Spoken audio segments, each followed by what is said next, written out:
들어가기로 한 가운데 밤사이 화물차량 14대가 불에 타 경찰이 수사에 나섰습니다. 갈수록 위축되고 있는 울산공항을 살리기 위해 지역 항공사 설립과 국제선 취향이 추진되고 있습니다. 울산도 도시 규모가 확장되고 소득 수준이 높아지면서 신도시가 새로운 주거 공간으로 각광받고 있습니다. 새누리당 당원 명부 유출과 관련해 이해관계가 얽힌 의원들이 모여있는 울산시당이 당혹스러워하고 있습니다. 여러분 안녕하십니까? 6월 24일 UBC 프라임 뉴스입니다. 오늘 새벽 울산 지역 7곳에서 화물차 14대가 불에 탔습니다. 경찰은 모두 화물연대 미가입 차인점으로 미뤄 내일 시작되는 화물연대 파업과 연관이 있는 것으로 보고 수사에 나섰습니다. 이다루 기자가 취재했습니다. 주차해놓은 화물차량 몇 대 한꺼번에 불이 났습니다. 소방관들이 연신 물을 뿌리지만 이미 차체는 내려앉았고 실려있던 화물도 잿더미로 변했습니다. 1시간 뒤 다른 곳에서는 화물 차량의 불이 옆에 있던 탱크로리로 옮겨 붙었습니다. 주유소 바로 옆에서 일어난 일이어서 대형 폭발 화재로 이어질 뻔했습니다. 뻥 소리가 들려가지고 바로 119를 전화했거든요. 동시에 폭발을 이래 했으면 그 밑에 집이고 그 작은 집 저거 사무실이고 주유소가 다 올라붙었지. 화물 차량에서 처음 화재가 발생한 것은 오늘 새벽 1시 48분. 이어 2시간에 걸쳐 울산 지역 7곳에 주유소와 국도변에 주차돼 있던 트럭과 트레일러 14대가 연쇄적으로 불탔습니다. 불탄 차들은 하나같이 화물연대 파업인 내일 운행을 위해 화물을 실었습니다. 지금 이거는 화물연대 동참을 안 한다고 보복적으로 했는 걸로 판단되고요. 너무 황당스럽습니다. 경찰은 화물연대의 파업 선포식 이후 새벽 시간대에 집중적으로 차량 화재가 잇따라 발생한 점으로 미뤄 방화 가능성에 무게를 두고 수사를 벌이고 있습니다.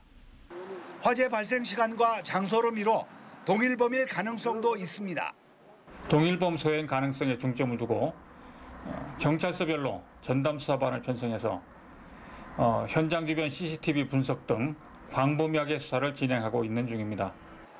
경찰은 피해 예방을 위해 운송방해 신고센터를 운영하는 한편 화물 차량 이동로와 집단 주차구역 22곳에 대한 순찰 활동을 강화하고 있습니다. UBC 뉴스 이다루입니다. 휴일인 오늘 울산지방은 아침부터 흐린 가운데 바람이 불면서 산책하기 좋은 날씨를 보였습니다. 낮 최고 기온이 평년보다 2.5도가량 낮은 23.1도에 그치자 문수산과 신불산 등에는 산행에 나선 시민들이 많았고 울산대공원과 솔마루길 등에는 가족 단위 나들이객들이 붐볐습니다. 울산 대곡박물관이 단오를 맞아 오늘 전통 세시풍속 한마당 행사를 열었습니다. 이 자리에서 참가자들은 한지부채의 그림 그리기와 수리취떡 만들기, 널뛰기 등 세시풍속을 체험했습니다.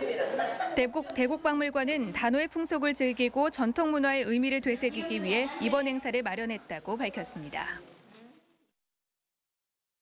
갈수록 위축되고 있는 울산공항을 살리기 위해 울산시가 안간힘을 쏟고 있습니다. 지역 항공사 설립 추진에 이어 일본과 중국으로 가는 국제선 취항까지 검토하고 있습니다. 김익현 기자입니다. 현재 울산과 서울을 오가는 항공편은 하루 16편, 고속철 개통 이전 하루 24편에서 무려 8편이나 줄었습니다. 원하는 시간에 항공기를 타기 힘들다 보니 고객 불편이 계속되고 있고 고속철 증편이 이루어지면 고객 이탈은 더욱 심해질 전망입니다. 이런 가운데 울산시가 갈수록 위축되고 있는 울산공항 살리기에 나섰습니다. 우선 일본과 중국을 오가는 소형 전세기 취항을 적극 검토하기로 했습니다. 출입국, 세관, 검역 당국이 임시로 출장이 가능하고 전세기가 울산공항에 착륙할 수 있는 160인승 이하의 항공이라면 국제선 전세기 운항도 가능하리라고 생각합니다. 비정기 노선이긴 하지만 사실상 국제공항으로 변신한다는 겁니다. 울산시는 이와는 별도로 지역 민간 항공사 설립도 계속 추진한다는 방침입니다. 추진 주체를 놓고 울산상의와 약간의 이견이 있지만 울산시는 산업도시의 위상을 위해 민간 항공사 설립을 반드시 성사시킨다는 목표입니다. 다국적 기업의 경우 공항 유무가 투자에 결정적인 요인이 되기 때문입니다. 실제로 고속철 개통 이후 서울행 항공편이 사라진 대구는 최근 큰 투자권을 인천시에 빼앗기는 일도 있었습니다. 고속철 개통으로 빈사 상태에 빠진 울산공항 살리기가 어떤 결실을 거둘지 주목됩니다. UBC 뉴스 김익현입니다. 서울과 수도권에 이어 요즘 부산과 인천 등지에서도 신도시가 새로운 주거 공간으로 각광받고 있는데요. 울산에서도 도시 규모가 확장되고 소득 수준이 높아지면서 이 같은 조짐이 보이고 있습니다. 보도에 서영만 기자입니다. 최근 조합원 모집에 나섰던 강동 블루마시티 1, 2차 주택조합. 시 외곽이란 불리한 여건에도 조합원 모집은 서너 달 앞당겨 마감됐습니다. 조합원 평균 연령이 35세일 정도로 특히 젊은 층의 인기를 끌었습니다.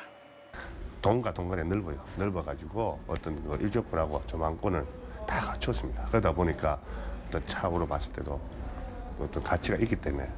공정률이 80%를 넘고 이처럼 선도 사업들 또한 순조롭게 진행되자 최근 울산시에서도 이곳의 예상 거주 인구를 2천여 명 늘렸습니다.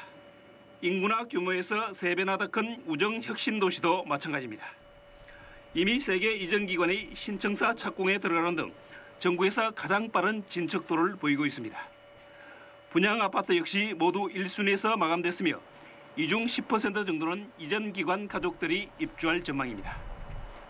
개발 면적의 4분의 1에 달하는 녹지공간 등 계획도시가 가지는 장점 등으로 이제 지역에서도 자급자족형의 신도시가 새로운 주거 공간으로 떠오르고 있다는 게 전문가들의 분석입니다. 그러니까 요즘 도시 개발은 굉장히 복합적이고요. 그 도시가 그냥 정주하는 공간이 아니고 그 안에서 생산도 일어나고 또 소비도 일어나고 이런 것들이 전부 다 함께 어우러지는 그런 도시입니다. 이들 신도시들이 제 모습을 드러낼 2, 3년 뒤면 지역 균형 발전은 물론 주거 문화도 한층 다양해질 것으로 보입니다. UBC 뉴스 서영만입니다. 새누리당 당원 명부 유출과 관련해 비박근혜 4인방이 검찰의 수사를 의뢰해야 한다며 압박 수위를 높이고 있는 가운데 울산시당이 당혹스러워하고 있습니다. 새누리당 울산시당은 당사자인 이채익 의원과 친박계인 정가빈 의원, 박근혜 책임론을 주장하는 정몽준 의원의 뒤를 잇는 안효대 의원이 함께 있어 자태 해결의 실마리를 찾지 못하고 있습니다. 한편 정몽준 의원 등 비박주자 4인방은 당원 명부 유출은 부정 경선 의혹과 관련이 있을 수 있는 만큼 검찰의 수사를 의뢰해야 한다고 밝혔습니다. 땀을 많이 흘리는 여름철엔 쉽게 갈증을 느끼게 되는데요. 그렇다고 아이스커피나 탄산음료를 자주 찾다 보면 치아 건강을 악화시킬 수 있다고 합니다. 건강백세 성경희 캐스터입니다. 올해로 9년차 직장인 송영정 씨는 입사 후 매일같이 커피를 달고 삽니다. 요즘처럼 더운 날에는 커피를 찾는 횟수가 더 늘어납니다. 날씨가 많이 더워짐으로 인해서 저희가 냉커피나 시원한 음료수를 많이 찾고 있거든요. 그래서 주위에 탄산음료나 시원한 음료수를 많이 애용하고 있어요. 그런데 이렇게 무심코 마시는 아이스커피나 탄산음료가 치아 건강을 해칠 수 있습니다. 당 섭취가 늘기 때문인데요.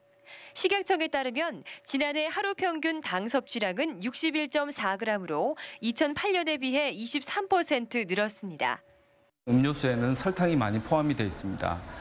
충치를 일으키는 세균들은 이런 설탕을 소화하는 과정에서 입안을 산성으로 바꾸게 되고 그래서 치아 표면을 부식시키게 됩니다. 충치를 예방하기 위해서는 당분이 많은 커피나 탄산 음료 섭취를 줄여야 합니다. 또 마신 뒤에는 양치질을 꼼꼼히 하는 것이 중요합니다. 탄산음료의 산도 때문에 치아 표면이 산성도가 많이 높아져 있는 상태입니다. 그래서 마시고 난 후에 바로 입을 꼼꼼하게 헹궈주시고요. 30분 내지 1시간 후에 양치질을 해주시는 것이 좋습니다. 네, 커피는 30분 이내에 마시고 마신 후에는 범랑질이 손상되지 않도록 15분 후에 양치질을 하는 것이 좋습니다.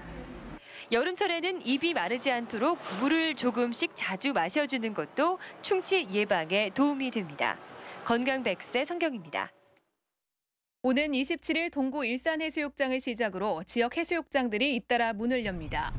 일산해수욕장은 지난해보다 백사장이 100m 길어진 700m로 세 단장에 오는 27일 개장하고 진화해수욕장은 어린이 풀장 등 물놀이 시설과 카누와 딩기보트 등 레포트 교실을 마련해 다음 달 1일 문을 엽니다.